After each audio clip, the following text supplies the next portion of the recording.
नमस्कार, आप सभी का स्वागत है राष्ट्रीय जगत विजन न्यूज पर। मैं हूं आपके साथ रागनी वर्मन। वरिष्ठ भाजपा नेता अजय चंद्राकर सोमवार को अपने निवास में मीडिया से रूबरू हुए। इस दौरान भाजपा राष्ट्रीय अध्यक्ष के चयन पर कहा कि नितिन नवीन की टीम में छत्तीसगढ़ के नेताओं को फायदा ही मिलेगा। नितिन नवीन छत्तीसगढ़ के नेताओं की क्षमता को जानते हैं।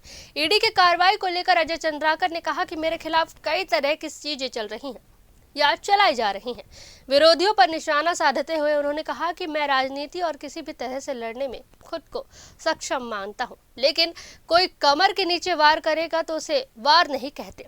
युद्ध आमने सामने होता है, देखते हैं कौन पहले गोली चलाता है। वहीं डीएड बीएड के अभ्यर्थियों के प्रदर्शन पर भाजपा नेता ने कहा कि मैं यह पहली बार सुन रहा हूं कि डीएड वाले नौकरी के लिए प्रदर्शन कर रहे हैं। इसके अलावा उन्होंने कई अलग अलग मुद्दों पर मीडिया से चर्चा की। सुनिए उन्होंने क्या कुछ कहा।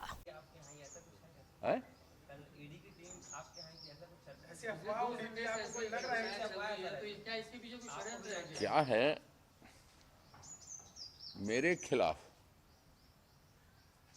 बहुत सारी चीजें स्वाभाविक तौर पे चलती हैं या चलाई जाती हैं। तो यहाँ पे मैं पोस्टर लगवा देता हूँ, मेरा मकान का पता यहाँ पर है, किसी एजेंसी का आना है तो क्या बोलते हैं उसको, फेक वीडियो मत चलवाएं, मैं प्रस्तुत हूँ, बताएं, सार्वजनिक रूप से प्रस्तुत हूँ करके। क्या ये राजनीतिक षड्यंत्र है कि इसके पीछे?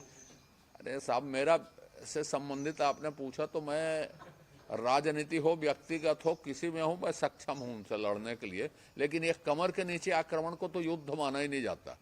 युद्ध होता है कि पहली गोली किसकी, ऐसा हो तब मजा आता है युद्ध में।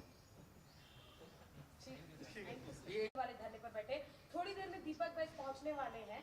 लेकिन जब कांग्रेस की सरकार थी तो कई लोगों पर एस्मा लगाया गया था, अब समर्थन देने की बात कह रहे हैं। तो राजनीति में किस तरीके का ये जो देखा जा रहा है कि पहले आप एस्मा लगाते हैं, फिर सरकार नहीं रहती तो आप समर्थन दे देते हैं। देखिए, जो डीएड वाले हैं या कोई भी पढ़े लिखे लोग हैं, नौकरी मांगने के लिए हड़ताल आंदोलन होता ही मैं पहली बार सुन रहा हूँ। जहाँ भी देश में, प्रदेश में, छत्तीसगढ़ में वैकेंसी निकलती हैं, भरे साहब।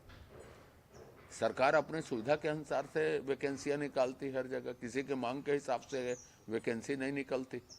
तो इस बात को सोचने और समझने की जरूरत है कि वास्तव में वो पीड़ित हैं तो वैकेंसी आएगी, भरेंगे। अभी 5000 शिक्षक भरने जैसे अनाउंस हुआ है, तो नया निर्देश भी सुप्रीम कोर्ट के आ गए हैं, सारी चीजें हो गई। जिस दिन वैकेंसी आएगी वो भरे। अब ये कहें कि आज अभी और हम कह रहे हैं इसलिए ऐसा करें, तो शासन ऐसा नहीं चलता। कि वो हमारे प्रभारी रहे हैं और राष्ट्रीय अध्यक्ष बने हैं, तो निश्चित रूप से राष्ट्रीय राजनीति में छत्तीसगढ़ की एक प्रभावी भूमिका होगी और छत्तीसगढ़ की समस्याओं पर भी एक सार्थक पहल होगी। फिलहाल इस खबर में बस इतना ही। देश प्रदेश की खबरों से अपडेटेड रहने के लिए हमारे चैनल को सब्सक्राइब करें और नए खबरों के नोटिफिकेशन के लिए बेल आइकॉन जरूर दबाएं। नमस्कार।